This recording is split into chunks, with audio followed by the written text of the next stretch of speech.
Hello everyone, I'm Tyler Caldwell, and with me today is my good friend Erik Espinosa of Espinosa Cigars, and today we're going to learn a little bit more about Espinosa. So good to have you here, Erik. Thank you for coming in. I did not know your last name was Caldwell. That's right. Is that why you no relation that I know okay. of. That I know All of. right. So let's get into this, man. Espinosa Cigars. Yes. How many years we've been making Espinosa cigars?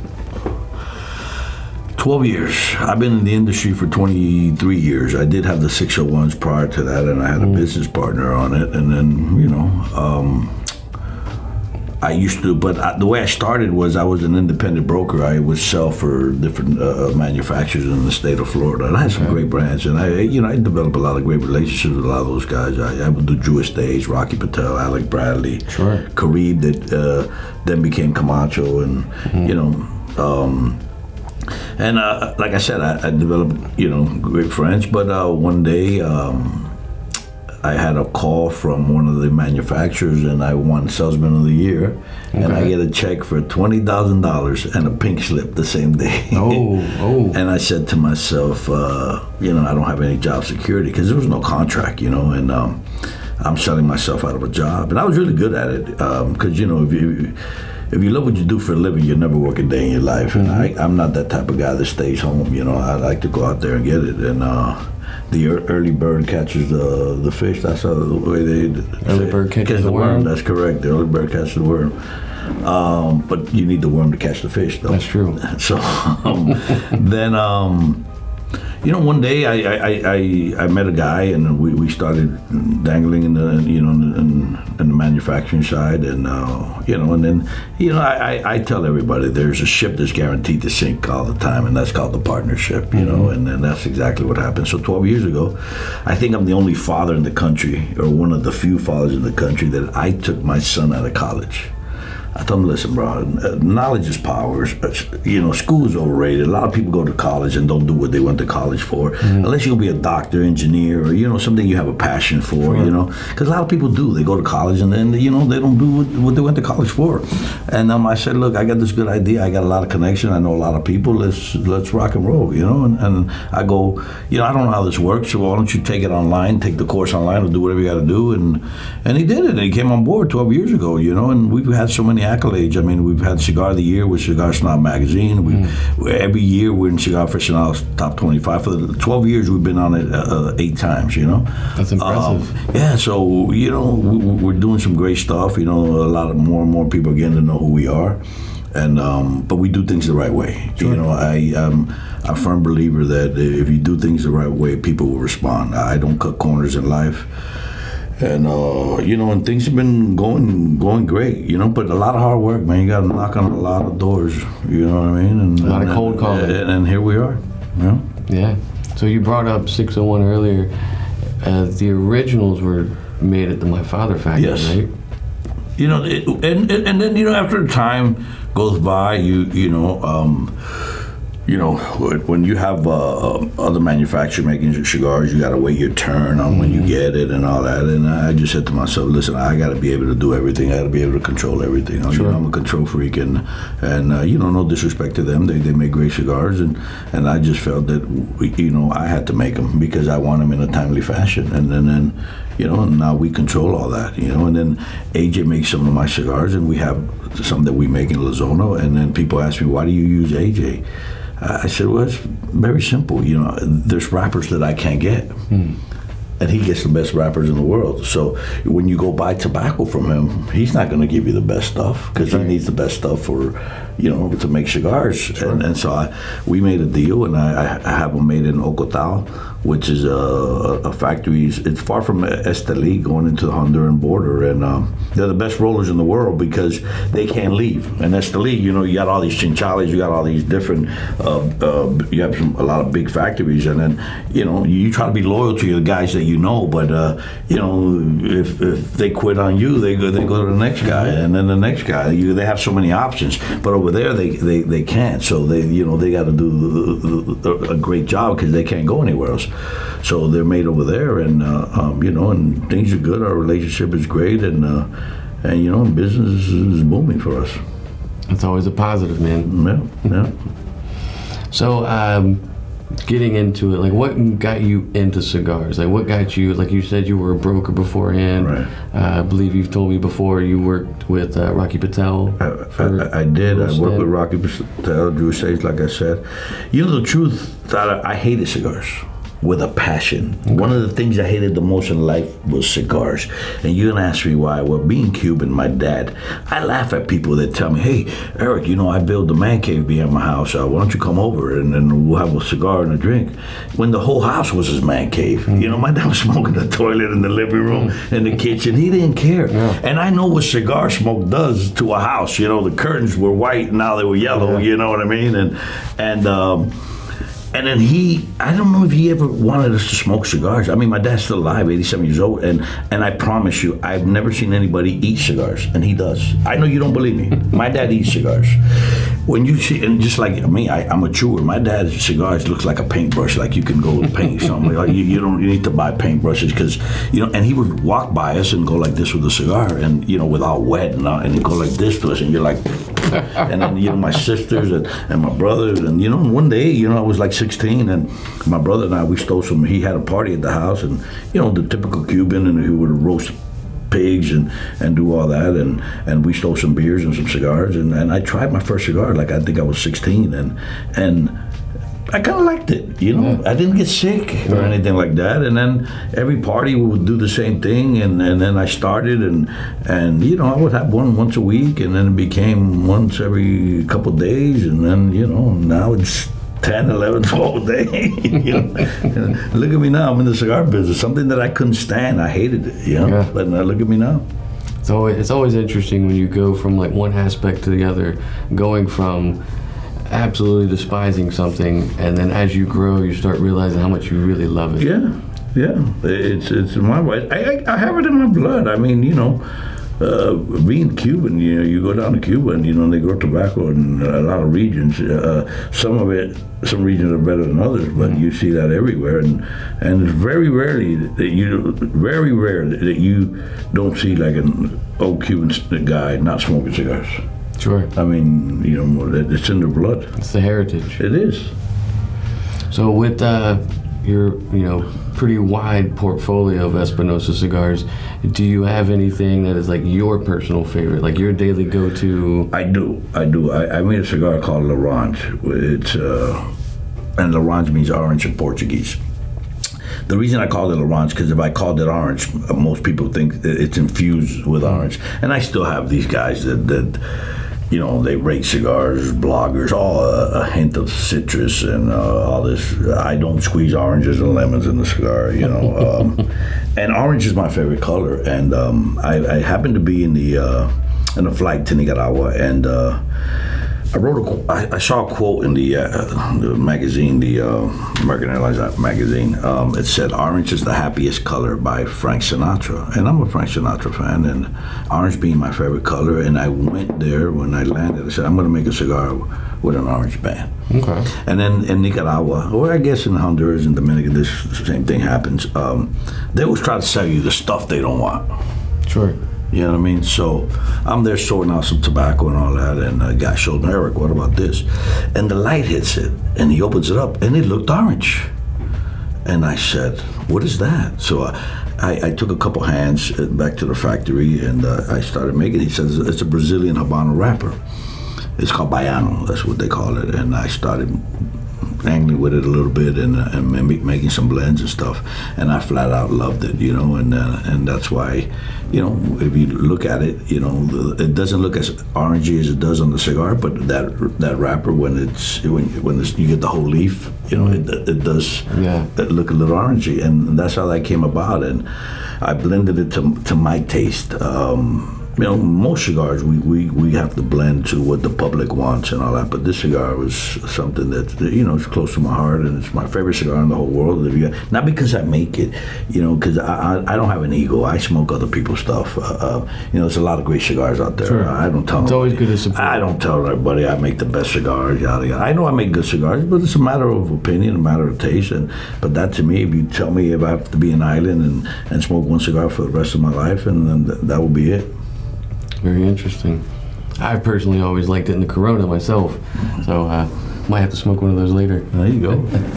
So, we've gotten a little bit of understanding of your history and everything.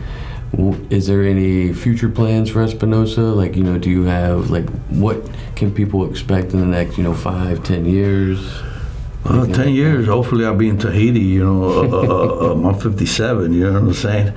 I'm like the Energizer Bunny. I don't know where to quit. I'll tell you a story that something happened. I used to make a brand of cigars for a company called Cornelius and Anthony. Mm-hmm. He used to be big into tobacco. He was the largest grower of burley in Virginia.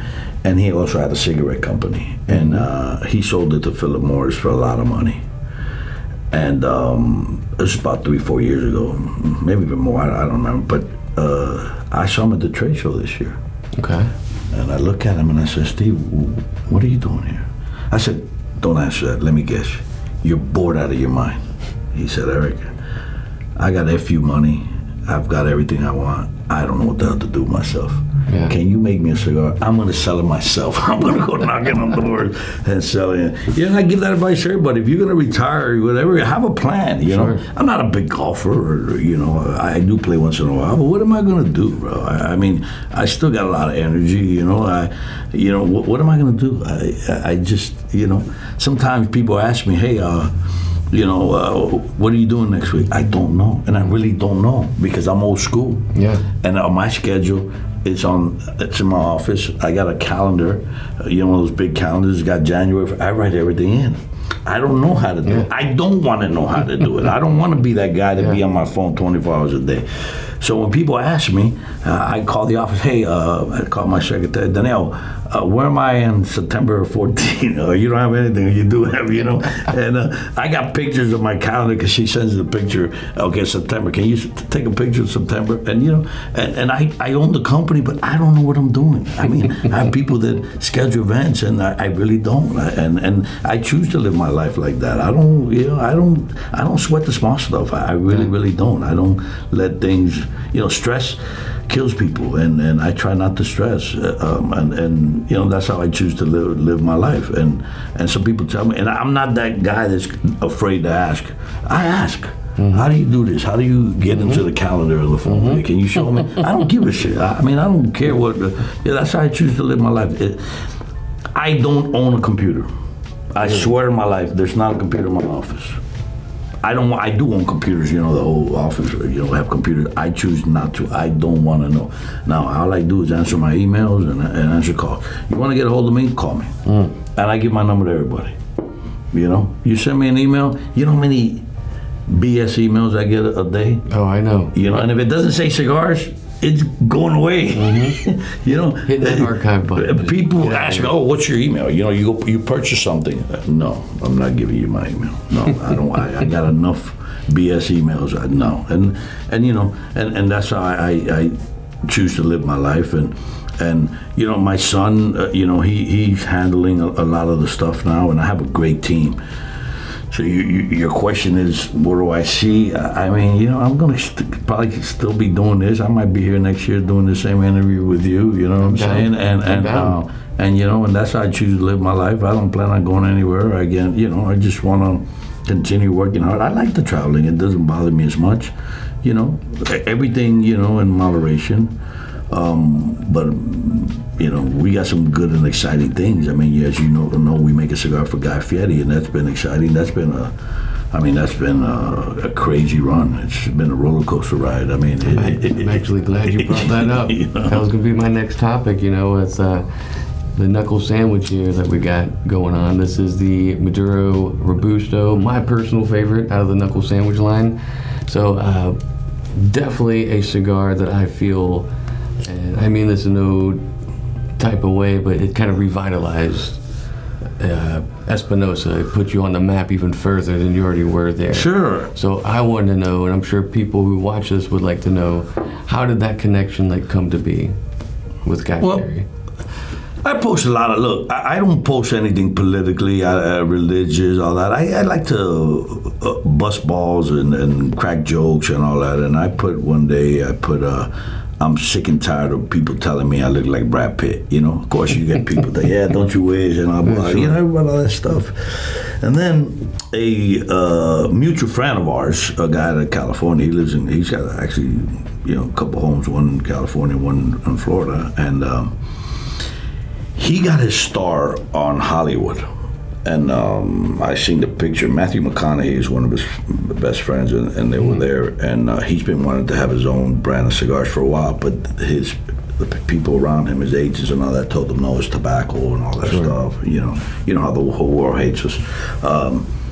And when he finally got a star in Hollywood, I guess to have a ritual, you got to go down and kiss it or whatever. And as soon as he got up, he said, "Now can I have my cigar company?"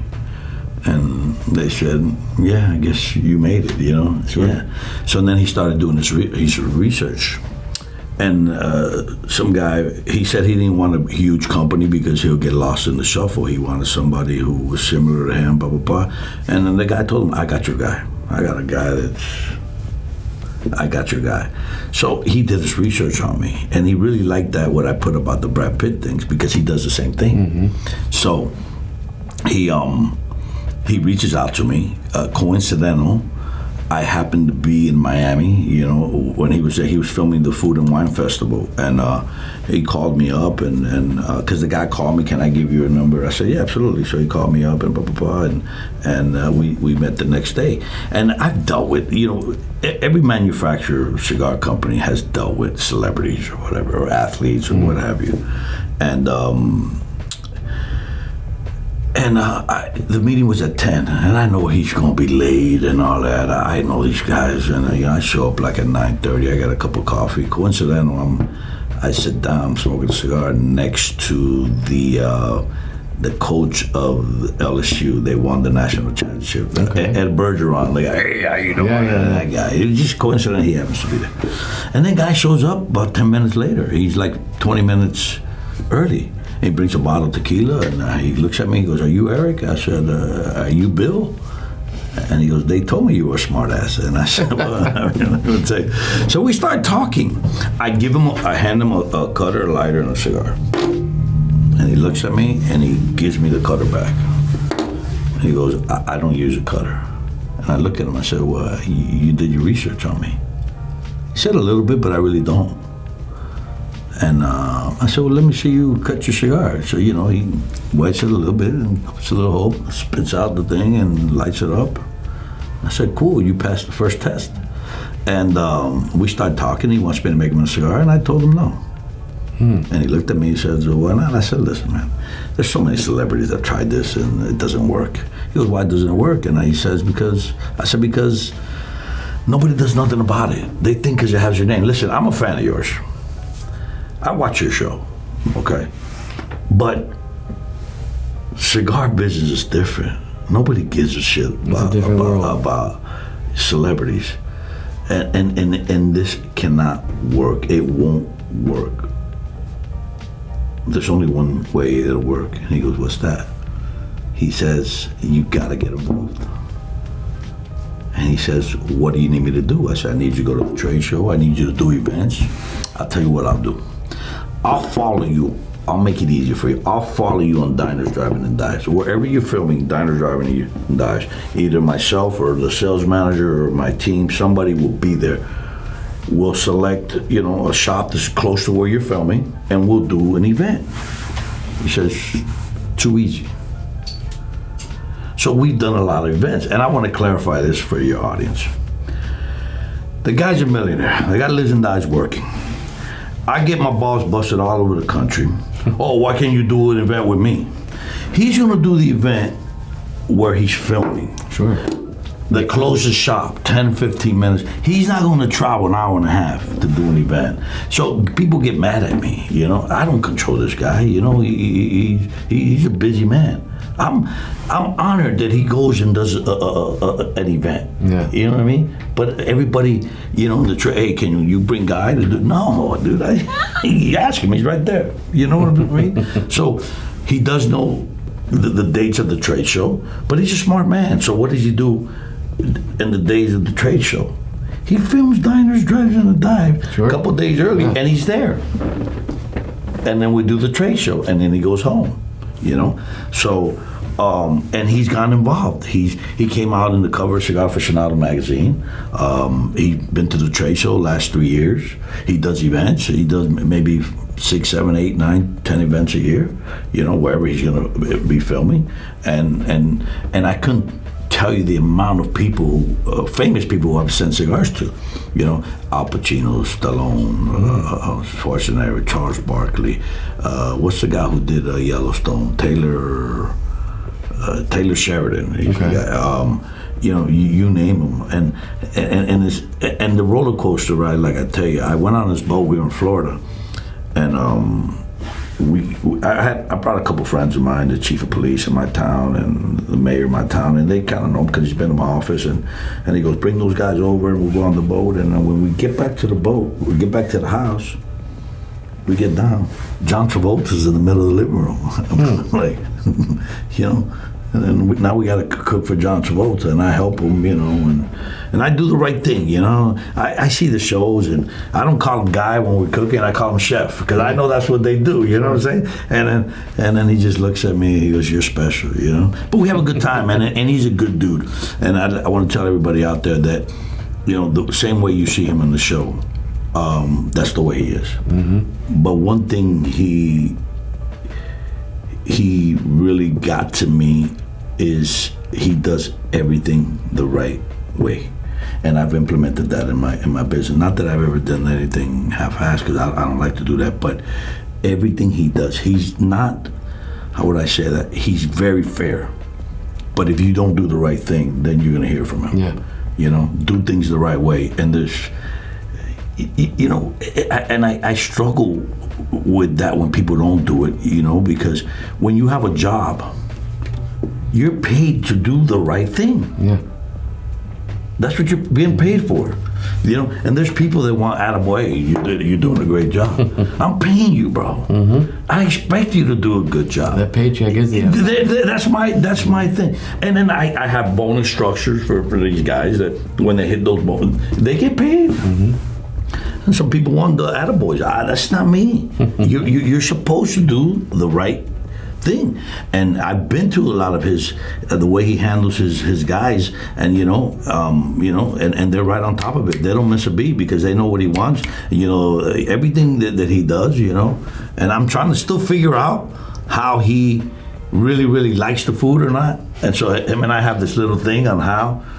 And I think my opinion is when he steps back. That's how I've always said that. I don't know if you've ever seen him take a bite and take a step back and like, wow, that's, you know, I think that's when he really likes, you know, he really likes the food. But he's an amazing guy, bro, and it's been a great, and not just that, bro, we're business partners. And our business, you know what our contract is? Our handshake. I told him I got to get an attorney for this. I ain't doing it, you know, and you know, and now he gave me this, and this is the thing that, is sort of he met Lee Majors, who used to do the $6 Million Man, and all that. And I met him also, really nice guy. And Lee Majors had a chain that Elvis Presley gave him, and it's called TCB, Taking Care of Business, and it's got like a lightning bolt with a flash. Okay. And he asked him about it, and he told him he gave it to the Memphis Mafia. That's what he would call his friends and all that. And Lee Majors, one of the guys who had it. And so he kind of started that, and he gave me one. There's not too many people that have it, you know. The guys that he really liked. That, you know, it's not just guys, it's girls also. You know, there's a couple chefs that have it. So he gave it to me at the trade show, and I was honored, you know, that he did that. You know, and we're friends. I mean, we're no longer, we're still business partner, but it's different, bro. It's a friendship. You know, he calls me, you know, hey, Espinosa, can you do this? Blah, blah, blah. Yeah, bro, what do you need? You know, and he's got a great family. And I judge a person how you are as a father. Because if you're not a good father, how the hell can you be a good friend? Sure. And I tell that to everybody. And he's a great father. And I see him the way he is with his kids, with his family. And that's a guy who I want to be around. You know, I can care less. I'm not starstruck. I can care less. If I tell you the people that I've met through him, I mean, it's crazy, you know. I had dinner with John Travolta. Not that I care, but I mean, you know, I've met, you name them, and I like to be around him because he's real. You know, I don't like this pompous BS, and you know, that's just nothing for me. You know, I like, you know, people that are real, and he's definitely one of them. I will say, like, I got to meet him briefly at PCA, and just that the energy that he gives, like you said on the show, like that's him in person, and he was just super humble. Like, he doesn't act like I'm a celebrity, treat me better. He wants to be a part of the cigar community, and I really respected him for that. He's a little kid in a candy store when he walks into a cigar shop. He loves lighters. Don't ask me why. Loves lighters, bro. The first thing he goes is to the lighter section. You know, hey, how much is this? And, you know, him being who we are, most cigar store owners give them the lighter, you know. Sure. I don't know what he's going to do with all these lighters, but he's got them, takes care of them.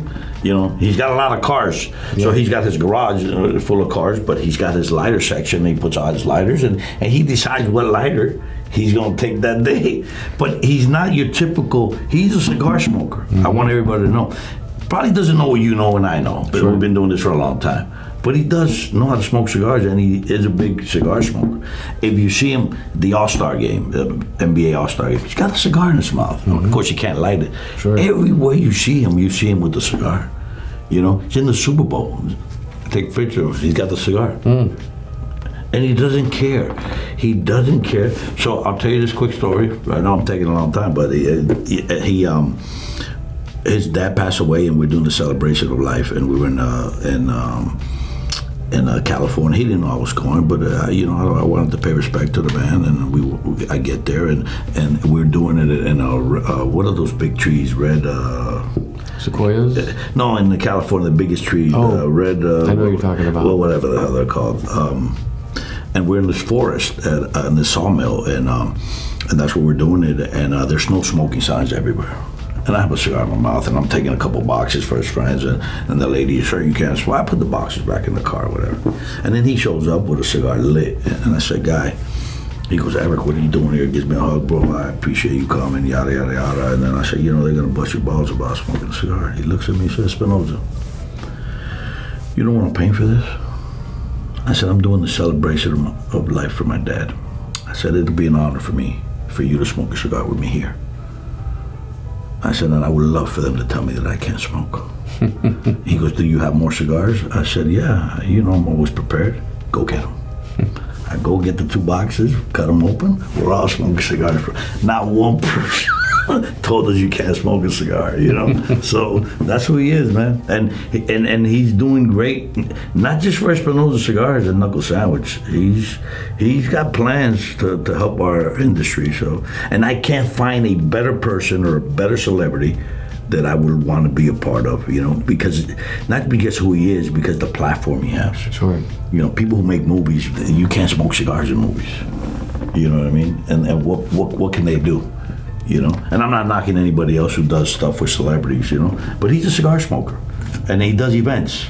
You know, does he need the money? Absolutely not. Mm. What kind of money can he make to do an event in a cigar shop? Well, even if you sell 1,000 boxes, he loses money. Yeah. You know what I mean? With the fuel, the plane, and all that. But he really likes it. And he doesn't do this for the money. He does this because he really enjoys it. And that's what we need. And I would love to have more celebrities that do it the way he does. Sure. You know, whether it's with me or somebody else, I don't care. Because the more exposure we get, the better it'll be for our business. Absolutely. Yeah, but I'm talking too much. So Erik, man, I have really enjoyed the stories. You know, it's always fun doing interviews like this, getting to know people in the industry. So everyone at home watching this, once again, Erik Espinosa of Espinosa Cigars here. Make sure you're going to smokingpipes.com. You can find a very large amount of cigars on there. Definitely check out the cigars and let us know which ones are your favorite. Espinosa Cigars. Espinosa, that's right. There you go. Appreciate you having me. Yes, sir. Thank you.